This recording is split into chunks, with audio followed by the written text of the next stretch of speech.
Michigan Out of Doors Online is brought to you in part by... For over 30 years, Vanguard Outdoors has made the gear that turns a regular hunt into another fine day of field. We know that a good shooting stick or a nice pair of binoculars can make or break your day. Our design teams include serious hunters who work hard to bring you the best sporting optics, shooting sticks, tripods, bags, and more.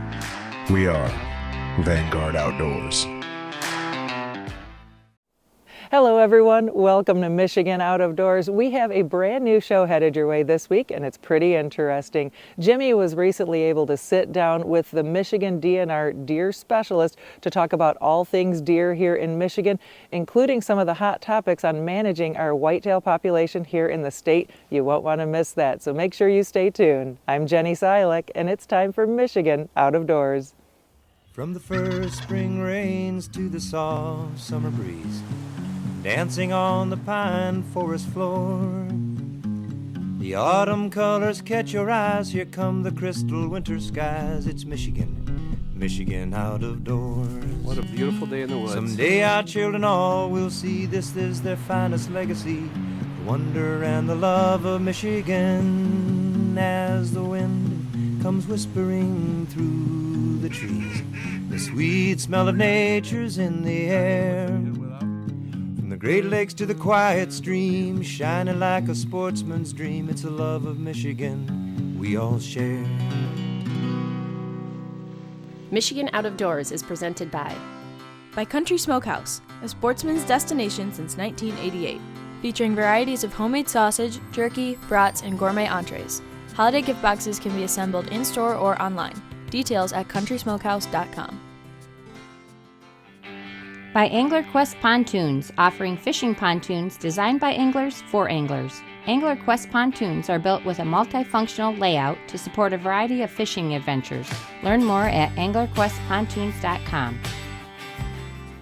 Mid-Michigan Ponds has been building and maintaining ponds and lakes throughout Michigan for nearly 25 years. We combine biology and heavy equipment to make pondscapes that are sustainable and fishable. More information at midmichiganponds.com.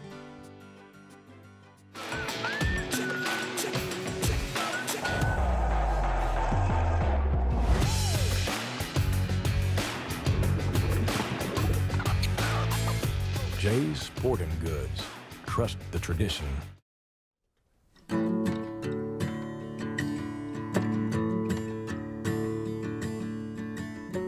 Well, we are here in Lansing at one of the DNR offices, and we are here with Brent Rudolph, who is the deer, elk, and moose specialist here in the state of Michigan. Before we get into talking about deer, which is always a hot topic here in Michigan, kind of fill us in on your background, because you were with the department for a while, then you were gone. Kind of explain your career path here over the last decade or two. Yeah, so I joined Wildlife Division back in 1999. Actually, the first role was field biologist out of our Waterloo office in Jackson County. I worked for a few years down there, and then stayed on.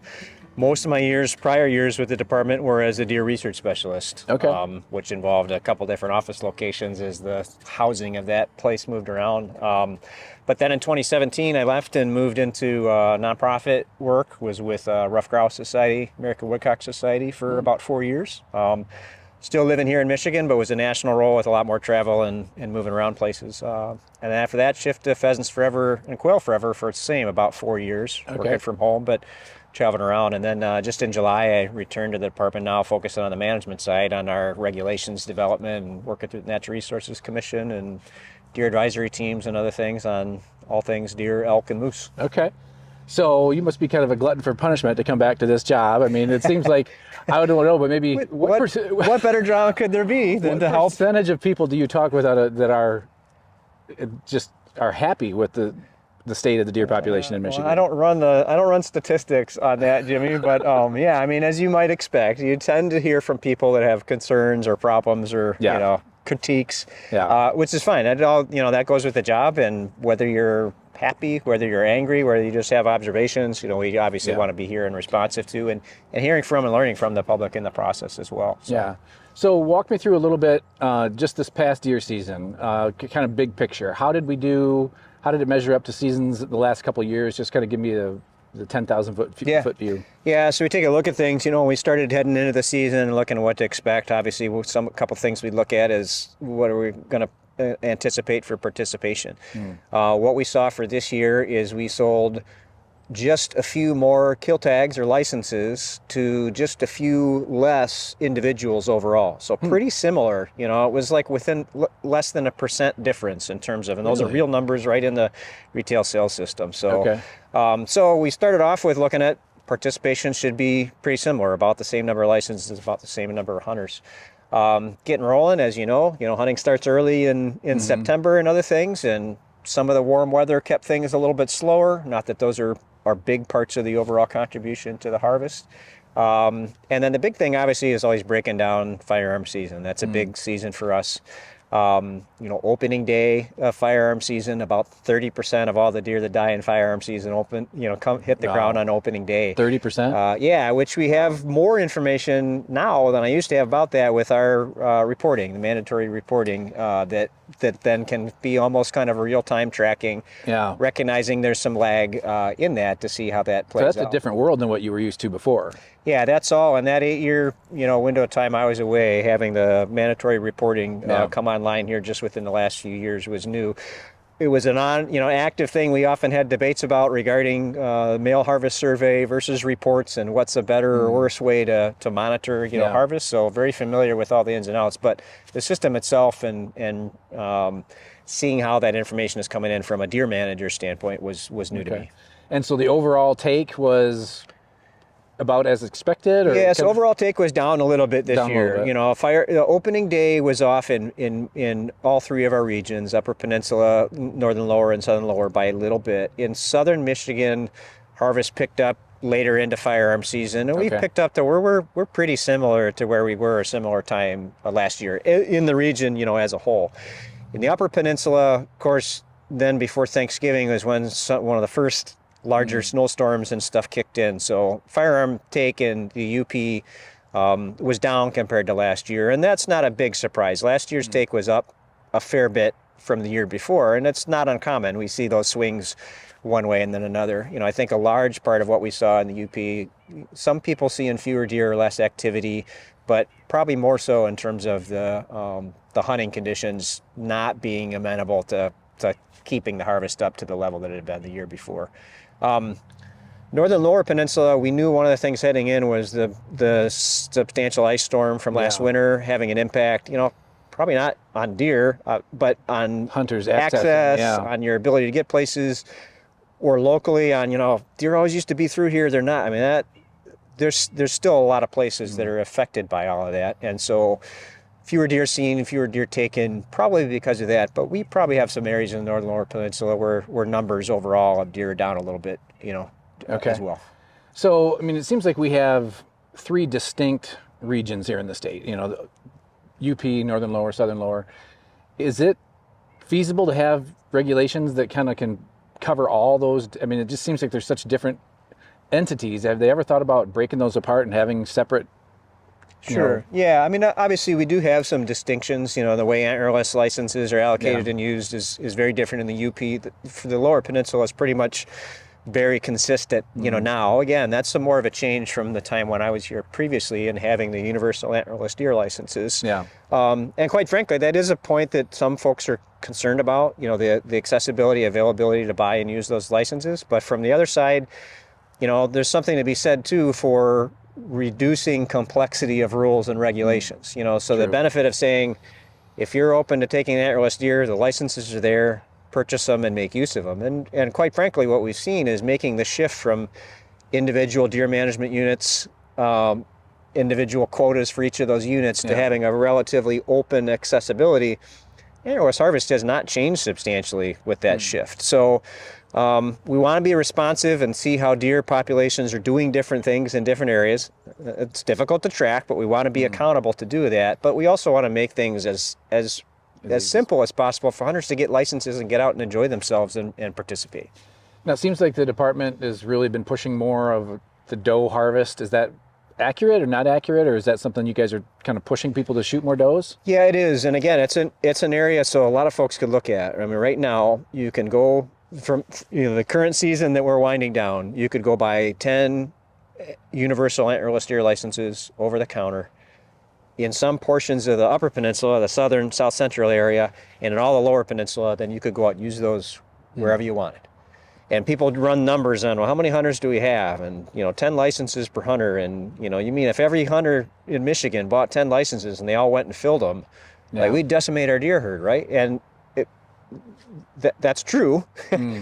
But we know from many years of allocating, making use of, and looking at hunter behavior, that's not the fact. Very few hunters purchase anywhere close to that number of licenses. And many of them are using, quite frankly, an antlerless license as a fallback if they don't get a buck. So to your point, we continue to try and emphasize, we encourage hunters to make use of antlerless licenses. Many areas in southern Michigan, many areas still in the northern lower, even in south central Upper Peninsula, we have an abundant deer resource, and hunters historically are not using it to the extent that they could to still sustain good, adequate, enjoyable hunting opportunities and make use of that extra harvest. And then it certainly helps in terms of, we'd much rather hunters be helping their local farming community, manage a little bit lower deer numbers than some of the places where crop damage is really outstanding. And we are issuing, quite frankly, quite a few licenses, in summer and other things when there's active crop damage, because deer numbers are still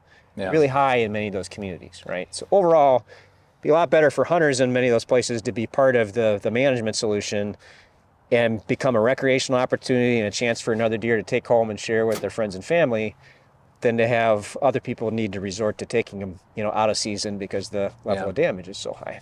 Well, and so for the hunter out there that's saying, okay, the department wants us to shoot more does, why don't they,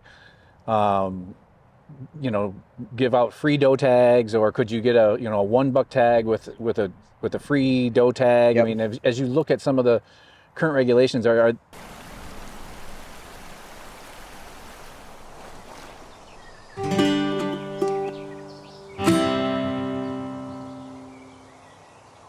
anything like that on the horizon of going to a 1 buck tag, maybe with a free doe tag, or are you guys pretty happy with where things are at as far as the 2 bucks and then the does are separate? And... we've done a lot of different permutations on antlerless licenses. We had times where they were free. We had times, I think, in the TB area in northeastern Michigan, where if you bought one, you got one free with it. We've worked a lot of those different angles, and again, typically they haven't had a tremendous impact on the overall harvest of deer. So, we're sensitive to the fact that the licenses are about it's the same price, a single buck tag or an antlerless license. And if we're trying to get people to take more antlerless deer, why don't we discount them more? Well, again, we haven't seen in the past that that's made a big impact on license, on antlerless take overall.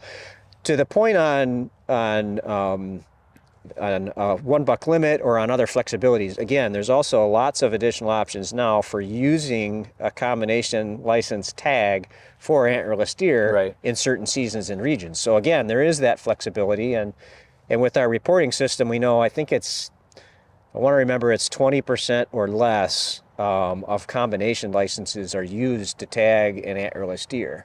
So most folks that are taking antlerless deer are still depending on the antlerless license, and the combo license is still a buck tag in their eyes as their preference. Are you seeing many, you hear, well, we should only have 1 buck tag because people are shooting 2 bucks. How many people, in your estimation, and maybe these numbers are more up to date now with the online reporting, are taking 2 bucks? Is that 10%, 5, 30? Yeah, it's been, so from our postseason mail surveys that we've been doing for many years, that go out and we generate their estimates from there. We have that information, long running percentage of that. It's basically been like 3 to 7%, depending on year and region, of hunters that take 2 bucks. Okay. So it's a relatively small number. Do we hear from people that say we should have a 1 buck limit? Oh, I'm sure. Yes, we do. Yeah. Absolutely.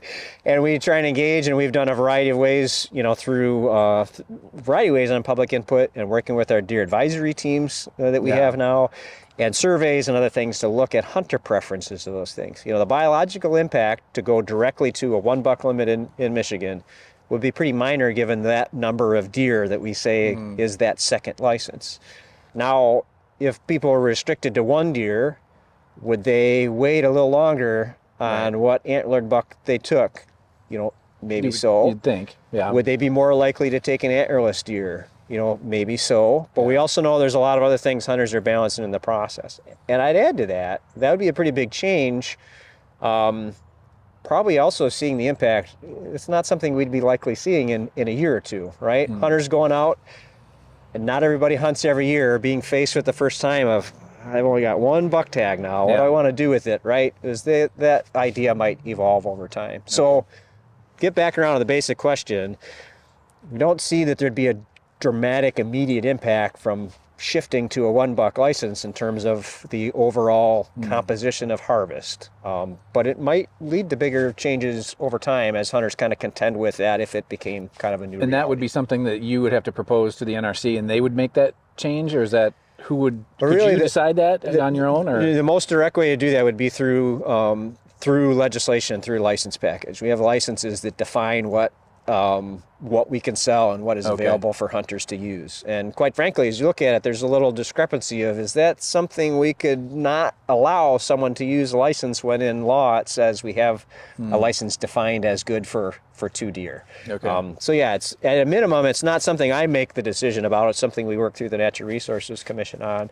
But the clearest way to be, and especially for something like delegating that authority to the department or the commission to make a decision about whether there's a need for that, would be best to have it in law, in a license package that states that this is the system that we could use to regulate. And I haven't talked to you about this in a while because you've been gone, and I've kind of come full circle on the whole issue. Probably your favorite thing to talk about is deer baiting here in Michigan, to where I'm just like, enough is like, we just need to open this thing up. I mean, it just seems, I mean, you can buy it on every gas station in northern Michigan, and a lot of people are doing it illegally, and I know you can't set rules based on people that are not following the rules, but is that something that it's just such a hard sell for me when we say, okay, you can bait in the UP, but as soon as you get below the bridge, those deer are different and they are going to act differently. We know that's not the case, but explain to me from your perspective, why can we bait in the UP and not in the Lower Peninsula? So you've come full circle. We should talk about your story of where the circle took you in the time in between. I'd be interested to hear that.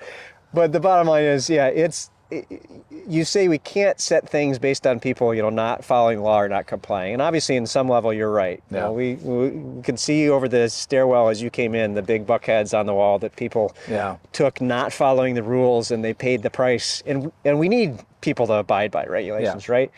But there is an aspect of if you're seeing consistent disregard of regulations and consistent challenge of enforcement, it is something we need to be, sensitive and aware of. Specifically on baiting, it's a challenging situation for all of us, for hunters and for biologists that are trying to advise the Natural Resources Commission and the legislature, who's very interested in this as well. Bottom line is we do have a responsibility to be looking at the overall health of the deer herd and wildlife diseases in general, and whether there's a baiting interface on disease to disease varies a little bit, but those are important considerations that we have an obligation to. And when you look at some of the trade-offs, especially our longer history with baiting was around bovine tuberculosis, where high levels of baiting, high levels of deer feeding many decades ago, from everything we can tell, was the reason why a disease of livestock crossed from cattle who are face-to-face breathing on each other into wild deer, where decades ago, anybody that knew anything about wildlife disease would say that's not a disease of wildlife, that's a disease of livestock. But we got it within and sustained within our deer herd, and it's a disease with human health concerns that we need to take seriously. So to come back around to it, everything we've done, and it's been a fair bit, to study how deer behave at bait, how hunters are using bait, is it improving their effectiveness? The way recreational hunters use bait, and the way it's used in Michigan, is a negative for disease. It has a different kind of effect. Deer concentrate together in different ways at bait than they do at other sources of food. And yes, will deer aggregate at apples and acorns under a tree? Yes, but that is something that happens as a part of a natural course of nature compared to potentially hundreds of thousands of people adding additional resources of food, especially at the same spot on the ground. So to get it back around to it, it's not a positive for disease, but we recognize again the challenges on enforcement. The challenge is that many hunters still have their own opinions and are very upset and agitated about it. So we'll go through in this regulation cycle to come some pretty honest discussion with the Natural Resources Commission on what we need to do as we move forward. Because I think when I get all that, and that's something that the department's been saying for years, but then it's like, well, then why, as we go above the bridge, it's okay to put bait down up there? You're right, and I'm glad you brought that up. So that gets to the other aspect of it then, is to switch over again into having that balance of kind of the social acceptance, right? So in the lower peninsula, we've been dealing with bovine tuberculosis. We've had a long time of restrictions or bans in northeast Michigan around the concerns of spreading that disease. As we became aware of chronic wasting disease in our free-ranging deer, our initial responses obviously were to take that threat very seriously and have regulations there. The single deer found in the western upper peninsula near the state border with chronic wasting disease years ago triggered responses. We have a lot of folks ask, where is CWD? You only found that one deer. Well, it's a spark as you find an initial case that may or may not be an ember that burns into a larger flame and stays in place. We can't say for certain that there are no other deer with chronic wasting disease in the West UP.